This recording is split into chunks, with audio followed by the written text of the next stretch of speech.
A country that was home of ancient civilizations. A country that's a mystery to all of us. A country with tons of secrets and almost no answer. If you haven't guessed, the country that I'm talking about is Egypt. Doesn't matter what, everything in Egypt confuses scientists. We're still searching for answers, and there aren't any huge breakthroughs. But there are some things worth talking about. In this video, we are going to discuss some of the discoveries in Egypt that changes the way we look at the world. Make sure to like, share, and subscribe to our channel. Without ado, let's get started. One of the oldest civilizations in human history is Egypt, the gift of the Nile. Many monuments, records, and art pieces were left behind, and researchers are still studying them. Egypt is still a fascinating nation today, despite the fact that its rulers' language, writing, environment, religion, and borders have all changed a great deal over the centuries. Because they imported and exported goods, ideas, and even entire religions, the inhabitants of ancient Egypt had intimate ties to other regions of the world. Ancient Egypt occasionally had sovereignty over areas that are now in Israel, Palestine, Lebanon, Syria, Cyprus, Sudan, and other modern-day nations.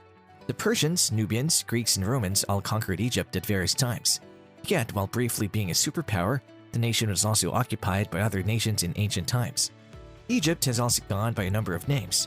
Kemet, an old name that means the Black Land, is one of the most well-liked. Instead of the inhabitants' skin tone, scholars usually agree that this name originated from the fertile land that was left behind after the August Nile flood. The national soccer team of the nation has adopted the term pharaohs to describe the historical rulers of the land. The Egyptian phrase "para," which means the great house, is where the name pharaoh first appeared.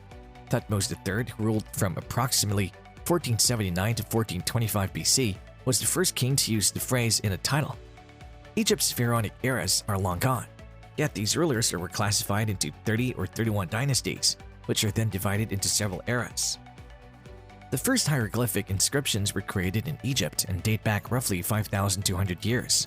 The majority of the hieroglyphs depict the sounds of consonants and some powerfully articulated vowels because it was a living spoken language.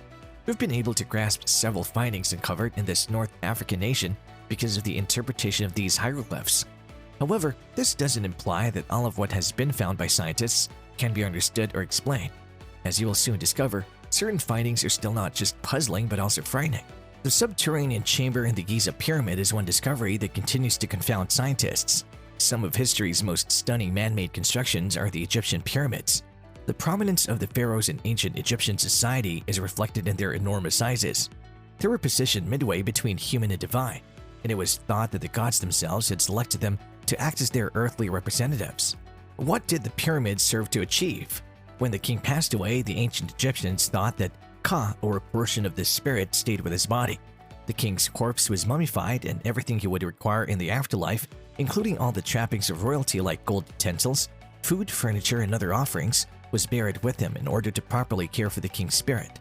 Although the construction of pyramids began at the beginning of the Old Kingdom and continued through the end of the Ptolemaic period in the 4th century AD, it peaked in the late 3rd dynasty.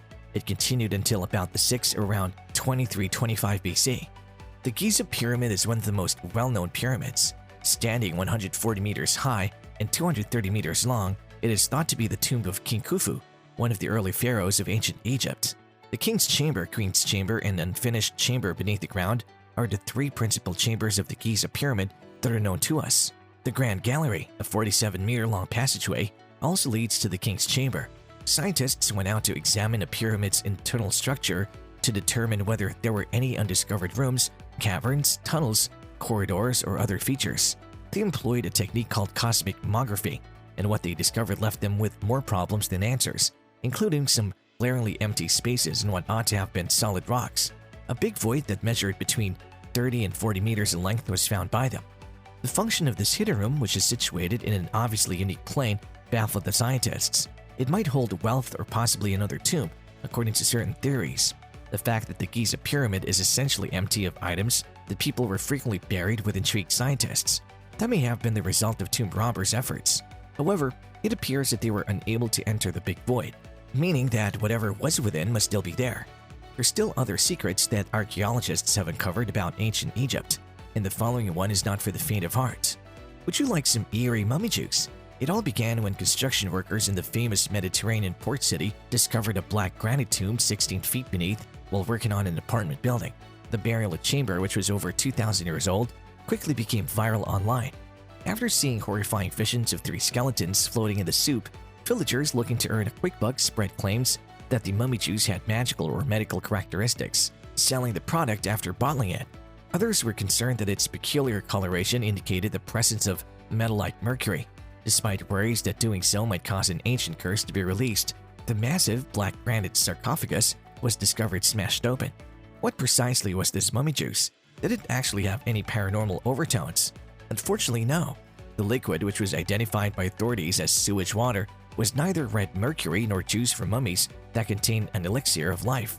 Waziri claimed that sewage water from a nearby building had entered the tomb through a tiny opening on one side, causing the skeletons to partially dissolve. What about the pitfalls of opening ancient tombs? Waziri claimed he was the first to place his head inside the sarcophagus, and it appears that nothing bad happened to him. Thus, either they were simply rumors or this particular coffin had no curses to offer. You could assume that light bulbs are a recent innovation. However, certain Egyptian discoveries imply that our predecessors may have used such light-producing technology. Let's head over to Dendera, an old city. You know, the ancient Egyptians enjoyed using reliefs with inscriptions to embellish their walls. One of these has led to theories that the Egyptians were familiar with light bulbs. Inscriptions beneath the Temple of Hathor at Dendera show what some have compared to an early light bulb called a crux tube or bulb-like item. A wavering line from what appears to be a lotus flower, which may have been the bulb's socket, can be seen inside the bulbs. What appears to be a wire leading to a little box in which the air deity is squatting completes the picture. A baboon holding 2 knives and a 2-armed jet pillar connected to the wavy line are further features. Erich von Daniken stated in The Eyes of the Sphinx that the snake stood in for the filament, the jet pillar served as an insulator, and the tube was actually an old-fashioned electric light bulb. Evidently, the baboon served as a warning that the tool could be harmful if not handled properly. It's simple to draw analogies between this Dendera contraption and the light bulb, but was it actually a light-producing apparatus? Here is what Sylvie Colville, who thoroughly studied the inscriptions in this temple and has worked on numerous ideas and conflicts, suggested. Horsematoe is portrayed in the carvings as a hawk, a serpent, and a young infant. According to one myth, a lotus flower that bloomed at dawn at the start of every year in Nun's watery abyss gave rise to Ihi. As a result, some have proposed that the light bulb is actually a lotus flower bulb that is said to have given birth to the god in myth. In a different panel, the bulb blossoms into a lotus flower, and the god E is represented by the snake standing straight in the middle of the panel. A bird that's followed by a snake emerges from a lotus bloom inside a boat on the southern wall of the final room.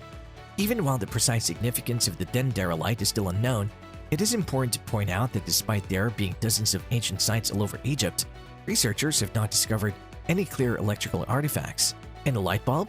Not from a long shot. Well, there are more questions than answers, but maybe someday we'll be able to figure out these things that are bothering us today. But until then, we have to live in this mystery that is Egypt. Have you guys heard of any other stories or myths regarding this? Let us know in the comments down below. Don't forget to like this video, share, and subscribe to our channel.